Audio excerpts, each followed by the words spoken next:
بسم اللہ الرحمن الرحیم۔ ایک ہیڈ ماسٹر کے بارے میں ایک واقعہ مشہور ہے۔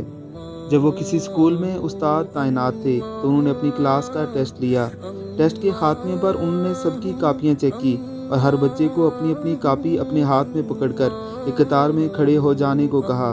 انہوں نے اعلان کیا کہ جس کی جتنی غلطیاں ہیں اس کے ہاتھ پر اتنی ہی چھڑیاں ماری جائیں گی۔ اگرچہ وہ نرم دل ہونے کے باعث بہت ہی آہستگی سے بچوں کو چھڑی کی سزا دیتے تھے تاکہ ایذا کے بجائے صرف نصیحت ہو، مگر سزا کا خوف اپنی جگہ تھا۔ تمام بچے کھڑے ہو گئے۔ ہیڈ ماسٹر سب بچوں سے ان کی غلطیوں کی تعداد پوچھتے جاتے اور اس کے مطابق ان کے ہاتھوں پر چھڑیاں رسید کرتے جاتے۔ ایک بچہ بہت گھبرایا ہوا تھا۔ جب وہ اس کے قریب پہنچے اور اس سے غلطیوں کی بابت دریافت کیا تو خوف کے مارے اس کے ہاتھ سے کاپی گر گئی اور گگیائے ہوئے بولا، جی مجھے معاف کر دیں، میرا تو سب کچھ ہی غلط ہے۔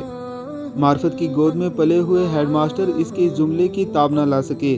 ہاتھ سے چھڑی پھینک کر زاروں قطار رونے لگے اور بار بار یہ جملہ دہراتے، میرے اللہ مجھے معاف کر دینا، میرا تو سب کچھ ہی غلط ہے۔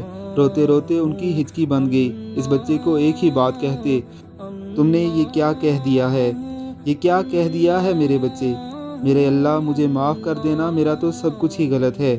اے کاش ہمیں بھی معرفت الہی کا ذرہ نصیب ہو جائے اور بہترین اور صرف اللہ کے لیے عمل کر کے بھی دل و زبان سے نکلے، میرے اللہ مجھے معاف کر دینا، میرا تو سب کچھ ہی غلط ہے۔